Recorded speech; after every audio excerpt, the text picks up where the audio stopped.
वहीं मारिउपोल में यूक्रेन की सेना ने रूस की काफिले पर जबरदस्त हमला बोल दिया।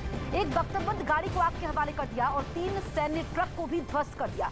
इस पर मोर्टार से गोले दागे गए। ये दावा यूक्रेन की ओर से किया गया है। पिछले कुछ दिनों से मारिउपोल में भीषण जंग चल रही है और आमने सामने की लड़ाई हो रही है। ये तस्वीरें आप देखिए, सैन्य गाड़ियों पर हमला किया गया है। रूसी सैन्य गाड़ियां जो तहस नहस हो चुकी हैं। इस हमले में यूक्रेन की सेना की तरफ से ये वीडियो जारी किया गया है और पिछले कई दिनों से ऐसी ही तस्वीरें सामने आ रही हैं।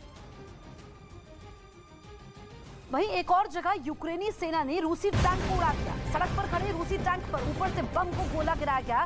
तेज आवाज के साथ टैंक पूरी तरीके से जल गया और चारों तरफ धुआं ही धुआं हो गया। ये दावा यूक्रेन की सेना ने किया है। रूसी टैंक किस तरीके से तहस नहस हो गया ये आप देख सकते हैं और धुआं आसमान तक पहुंच गया। यूक्रेन की सेना ने ये वीडियो जारी किया है। सबसे पहले एक्सक्लूसिव तस्वीरें इस वक्त आप देख सकते हैं। रूस को भी काफी नुकसान पहुंच रहा है। यूक्रेन की सेना के अपने दावे हैं। हर रोज यूक्रेन की सेना वीडियो जारी करती है। यूक्रेन ने दावा किया कि उसके लड़ाकू विमानों ने रूसी सैनिकों पर बमबारी की। यूक्रेन की तरफ से इन हमलों से जुड़ा एक वीडियो भी जारी किया गया, जिसमें दिखा कि रूसी सेना की गाड़ियों पर आसमान से एक के बाद एक कई बम गिराए गए, जिसकी वजह से वहां कई धमाके हुए। इन धमाकों के बाद तेज रोशनी के साथ धुएं का गुबार उठता दिखाई दिया। दावा है कि रूसी सेना के काफिले को निशाना बनाया गया और इन हमलों में कई सैनिक मारे गए। हालांकि ये पता नहीं चल पाया कि यूक्रेन की सेना ने किस जगह ये कार्रवाई की। इस बीच अमेरिका ने दावा किया कि यूक्रेन की सेना ने रूस की फौज को राजधानी कीव से 55 किलोमीटर पीछे धकेल दिया। 1 महीने से चल रही जंग के बाद भी रूस कीव पर कब्जा नहीं जमा पाया और अमेरिका के मुताबिक यूक्रेन के सैनिकों ने उसे इस बार एक और बड़ा झटका दे दिया। कीव पर कब्जा जमाने की कोशिशों में जुटी रूसी सेना यूक्रेन के जवानों के पलटवार की वजह से पीछे हट गई। अमेरिका ने दावा किया कि पीछे हटने से पहले रूस की सेना कीव के सेंटर से सिर्फ 20 से 30 किलोमीटर दूर रह गई थी। यानी अगर रूसी सेना और ताकत लगाती तो कीव पर कभी भी कब्जा हो जाता। लेकिन यूक्रेन के जवानों ने रूस के इरादों पर पानी फेर दिया और लाख कोशिशों के बाद भी यूक्रेन की राजधानी कीव पुतिन के हाथों से दूर ही रही। हालांकि उन्होंने उस पर कब्जे के लिए कोई कोर कसर नहीं छोड़ी और कीव को झुकाने के लिए उन्होंने अपनी सेना के सबसे बड़े दस्ते का भी इस्तेमाल किया था। कीव से सिर्फ 90 किलोमीटर दूर बेलारूस से पुतिन ने 64 किलोमीटर लंबा सेना का काफिला रवाना किया था। पुतिन के उस खतरनाक दस्ते में टैंक, बख्तरबंद गाड़ियां और सैकड़ों जवान शामिल थे, जिन्होंने कीव के पास पहुंचते ही ताबड़तोड़ हमला शुरू कर दिया। रूसी मिसाइलों की मार ने कीव शहर को उजाड़ कर रख दिया। कीव के कई इलाके तो पूरी तरह खंडहर में बदल गए, लेकिन यूक्रेन के जवानों ने हार नहीं मानी। उन्होंने रूस के सैनिकों को कीव शहर के पास से फिर 55 किलोमीटर दूर खदेड़ दिया। रूसी राष्ट्रपति व्लादिमीर पुतिन के हर कदम पर बाइडेन की टाइगर टीम की नजर है, वो भी तब जब रूस की तरफ से दोबारा यूक्रेन में परमाणु हमले की धमकी दी गई। और इसी धमकी से निपटने के लिए बाइडेन की टाइगर टीम ने अपना काम शुरू कर दिया। इस टीम ने यह प्लान तैयार कर लिया कि अगर पुतिन अपनी धमकी को सही साबित करते हैं तो अमेरिका को कैसे परमाणु हमले का जवाब देना चाहिए। इस टाइगर टीम में अमेरिका के सुरक्षा मामलों से जुड़े सभी बड़े अधिकारी शामिल हैं। ये टाइगर टीम बैठती है व्हाइट हाउस में। व्हाइट हाउस यानी अमेरिकी राष्ट्रपति का घर और दफ्तर, जहां इस वक्त दुनिया की नजर टिकी है। लेकिन बाइडेन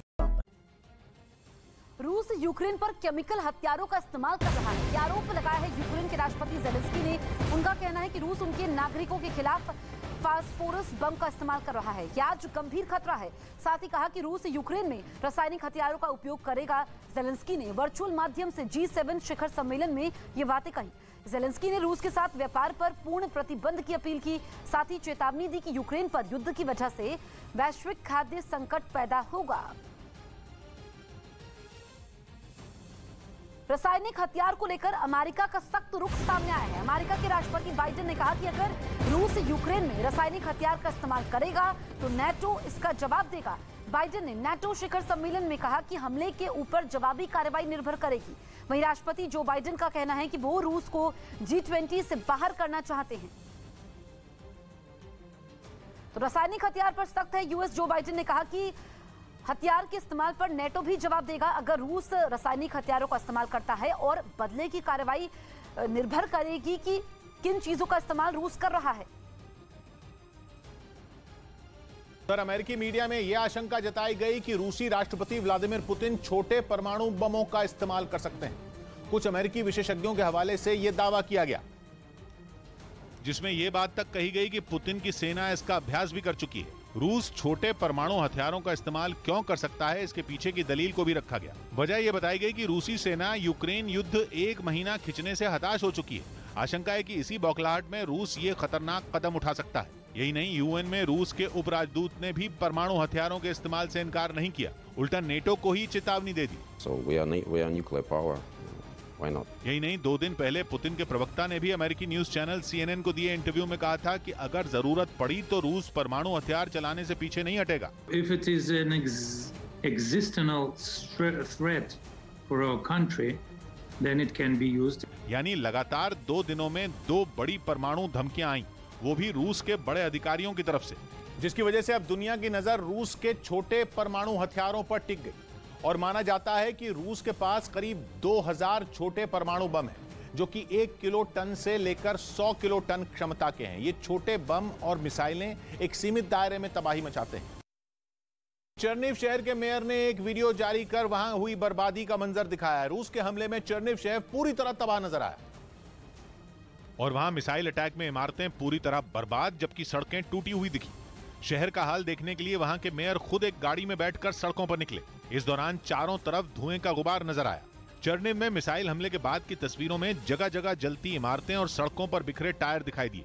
ऐसा लगा जैसे वहां कोई शहर नहीं बल्कि मलबे का ढेर हो। एक और वीडियो में चर्निव के रिहायशी इलाके में जली हुई गाड़ियां दिखी। वहां एक स्कूल की इमारत के पास भी अटैक हुआ था। हालांकि इस वीडियो में चर्निव के मेयर ने दावा किया कि यूक्रेन की सेना ने वहां से रूसी सेना को खदेड़ दिया। यूक्रेन युद्ध के बीच बड़ी खबर अमेरिका से, जहां बाइडेन की टाइगर टीम ने मोर्चा संभाल लिया है। ये टीम व्हाइट हाउस में बैठ रही है, जो खासतौर पर परमाणु हमले से निपटने की तैयारी में जुटी है। अब तक ये टीम छिपकर काम करती रही, लेकिन अब इसके बारे में अमेरिकी मीडिया ने दुनिया के सामने बात जाहिर की।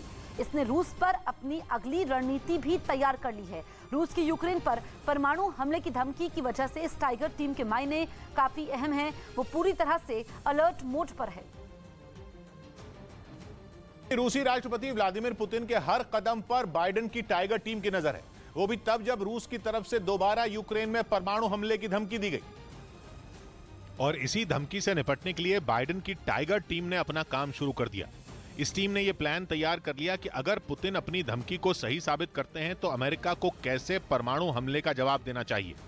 इस टाइगर टीम में अमेरिका के सुरक्षा मामलों से जुड़े सभी बड़े अधिकारी शामिल हैं। ये टाइगर टीम बैठती है व्हाइट हाउस में। व्हाइट हाउस यानी अमेरिकी राष्ट्रपति का घर और दफ्तर, जहां इस वक्त दुनिया की नजर टिकी है। लेकिन बाइडेन की नजर टिकी है अपनी टाइगर टीम पर, जिसकी निगाह पुतिन की हर हरकत पर है। अमेरिकी मीडिया में जैसे ही इस टाइगर टीम की खबर सामने आई तो रूस समेत दुनिया भर में इसकी चर्चा शुरू हो गई। लेकिन खबर है कि ये टाइगर टीम यूक्रेन हमले के 4 दिन बाद ही 28 फरवरी को बना दी गई थी। यूक्रेन संकट पर नजर रखने और इससे निपटने के लिए ये टीम हफ्ते में 3 बार बैठक करती है। यही नहीं, ये टीम इस बात पर भी नजर रख रही है कि क्या मोल्दोवा और जॉर्जिया समेत दूसरे देशों को भी रूस इस युद्ध में खींच सकता है। अगर ऐसा होता है तो यूरोप के देशों को शरणार्थियों की समस्या का सामना करना पड़ेगा, जिससे निपटने के लिए भी इस टीम ने नीति बना ली है। यूक्रेन के राष्ट्रपति व्लादिमीर ज़ेलेंस्की ने नेटो से